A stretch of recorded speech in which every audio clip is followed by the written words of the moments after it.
سلام و عرض ادب. جلسه سوم دوره آموزش کاربردی HTML رو شروع میکنیم. توی این جلسه ما شروع میکنیم به طراحی بخش هدر. از بالای صفحه شروع میکنیم. خب قبلا گفتیم که با هدر شروع میکنیم و با فوتر تموم میکنیم.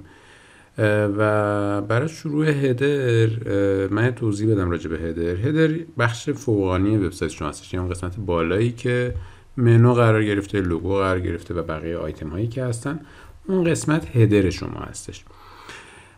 هدر توی همه صفحات وبسایت شما تکرار میشه و چه صفحه نخست باشه، چه صفحه تماس با ما درباره ما، صفحه نوشته هاتون و همه این صفحات داره تکرار میشه، مگر اینکه یک استثنای اینجا وجود داره. شما یک لندینگ پیجی با یک هدف خاص مارکتینگ داشته باشین که اونجا نمیخواین دیگه تمرکز کاربر بره روی هدر و هر چیزی که توجه کاربر رو بگیره شما حذف میکنید و صرفاً فقط هدر محتوای اصلیتون رو میزنید و در واقع اون صفحات ممکنه هدری وجود نداشته باشه. اما هدری که ما میخوایم اینجا داشته باشیم به چه صورته؟ هدر ما یک سمت راست یک لوگویی هست و سمت چپش هم قسمت نویگیشنی که منوی ما قرار گرفته رو داریم که توی حالت موبایل هم این قسمت باید رسپانسیو باشه، باید یه دکمه‌ای باشه که کاربر روش بزنه و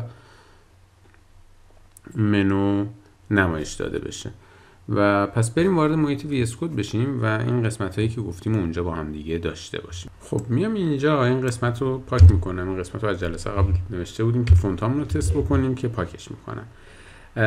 ببین ما بادی رو داریم الان داخل، یعنی بادی من تگ بادی از اینجا شروع شده اینجا تموم شده و حالا من یک دیو درست بکنم که این دیو میخوام که کانتینر کلی صفحه هم باشه. حالا بیایم بالا. ببین من کامنت زیاد میذارم به خاطر اینکه شما بدونید دارم چه کاری انجام میدم. خب هدر از اینجا شروع میشه، یک هدر دارم، تگ هدرم رو مینویسم. بعد عرضم به حضور شما که یک تگ مین دارم. تگ مین قبلا به این صورت می نوشتن، یعنی به جای اینکه بنویسن مین، من اینو پاک کنم، قبلا به جای اینکه بنویسن مین می اومدن یک دیوی درست میکردن، دیو باز میکردن و می نوشتن رول مساوی است با مین، که این کار دیگه توی HTML5 انجام نمیشه و از همون تگ مین استفاده میکنیم. من اینجا یه کامنت هم بذارم بگم که این مین من هستش.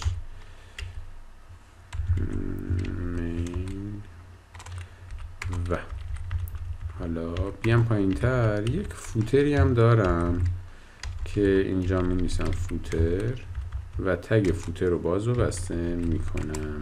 اینم از اما حالا این کلیت صفحات تگای من هستش، ولی واقعیتش این جلسه فعلا و احتمالاً چند جلسه آینده میخوایم صرفا روی هدر کار کنیم.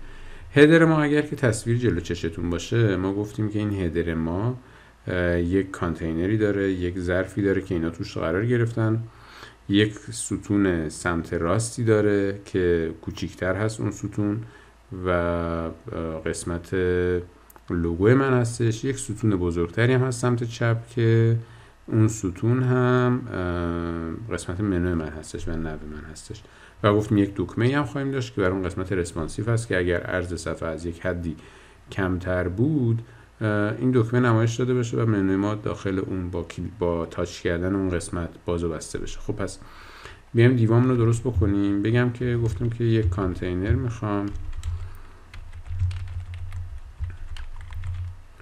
کانتینر هدرم رو دارم اینجا و میام دیوش رو باز و بسته میکنم. داخل این کانتینر یه دونه ستون دارم برای لوگو و قبلش هم می‌نویسم کالم. حالا بیام اینجا و بگم این دیو دیگه هم دارم. حالا این دیو لوگو من هستش که لوگو توش قرار میگیره که اینجا بنویسم لوگو و اینجا هم دیوشو بذارم که لوگوی من هستش. خب این ستون من اینجا تمام میشه، یعنی این منظم نوشتن شما اینطوری که این خط رو دنبال میکنی میفهمی که این دیو اینجا بسته شده. یه دیو دیگه دارم میزنم که اینم دوباره ستون هست، کالمه ولی برای نویگیشن هستش. نویگیشن. خب این کامنتش رو اول گذاشتم. دیو رو باز و بسته میکنم که قراره که این ستون اینجا باشه.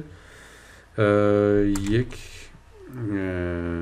تگی اینجا داریم به اسم تگ نو، تگ نویگیشن ما هستش که کامنتش هم بذارم.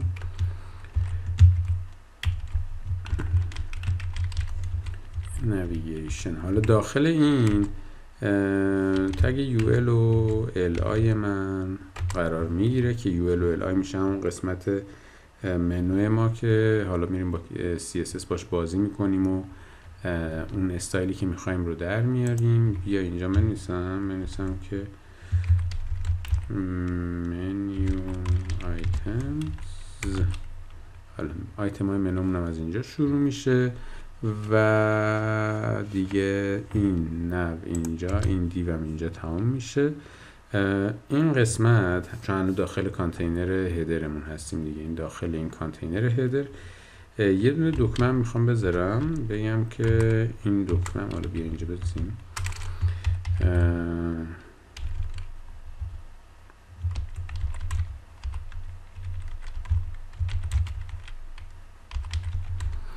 به این کامنت ها رو من خیلی زیاد دارم میذارم به این خاطر که بدونیم داریم چیکار میکنیم. در واقع پس ساختار صفحه من به این صورت شد که بیایم ببینیم چیکار کردیم. یک هدری هست اینجا، یک دیویه که کلا کانتینر پیج کانتینرمون هستش که این حالا میتونه محض احتیاط گذاشتم و یا نه میتونه خود بادیم رو به عنوان کانتینر در نظر بگیرم. اما من اینجا اومدم اینجا دیو باز کردم. البته تعداد دیواتون، عمق دیوهاتون نباید خیلی زیاد باشه، یعنی مثلا همینطوری پشت سر هم دیگه دیو بچینید خیلی کار درستی نیستش. خب اینو گفتیم کانتینره که هدر رو با مین و فوتر توش قرار گرفته. حالا با هدر شروع کردیم. هدر از اینجا شروع میشه تا اینجا که خود هدر هم یک کانتینری برای خود هدر دارم. یک ستونی دارم برای لوگو که اینجا لوگو داخلش قرار گرفته. یک ستون دیگه هم دارم که برای قسمت منوم هستش که منو و آیتم های مربوط به اون داخل اون قرار گرفته. اینو ذخیره میکنم، کنترل اس میزنم. البته یک توضیح هم اینجا بدم قبل از اینکه بریم. ببینید من وقتی که دارم بخش مختلف رو درست میکنم، اینجا ما یه دونه فهرستی داریم که بدونیم 0 1 یا آیتم شماره 1 با هدر، آیتم شماره 2 نویگیشن هم، اسلایدر هم و الی آخر. من کاری که توصیه میکنم انجام بدین موقعی که دارین کلاس مینویسین اینه که همیشه یه همچین فرمتی رو داشته باشین. وقتی دارین کلاس های هدر رو مینویسین، هدر خط تیره یه چیزی، این خیلی خاناتر و شفافتر میکنه و میدونیم که کجا چه کاری داریم انجام میدیم. و مثلا اگر که تو قسمت نویگیشن هستم، قسمت نویگیشن میام کلاس هم مینویسم نوی یا نو یا نویگیشن یا همچین چیزی، یا به این صورت که بدونم داخل قسمت نویگیشن هستم. حالا چرا اهمیت داره؟ به این دلیل که وقتی شما دارین صفحه About Us رو طراحی میکنید، About Us شما یه جنرال مشترک داره، یه هدر و این و فوتر دیگه. قسمت Last Article و Content و Contact Us رو نداره و شما خیلی راحت‌تر میتونید CSS های اضافی رو دیگه اونجا لود نکنید و همچنین البته کمک زیادی میکنه. یعنی در آینده اگر که پروژه رو مقطعی نگاه بکنید، شما حضور ذهن همیشه دارین، میدونید چیکار کردین، تا کجا رفتین، برمیگردین ادیت میکنید.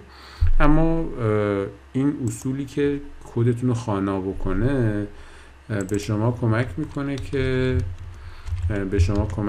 که در آینده موقعی که میخواین یه بخشایی رو ادیت بکنی یا یه نفر دیگه بخواد ادامه بده، توسعه بده، کاملتر بکنه، یه سری بخشا رو حذف بکنه، راحت‌تر بتونه این کارا رو انجام بده. خب پس این جلسه تا اینجا اومدیم. جلسه بعد میایم و کلاس میدیم و حالا یه سری عکس به عنوان لوگو و یه سری متن به عنوان آیتم های منومون قرار میدیم.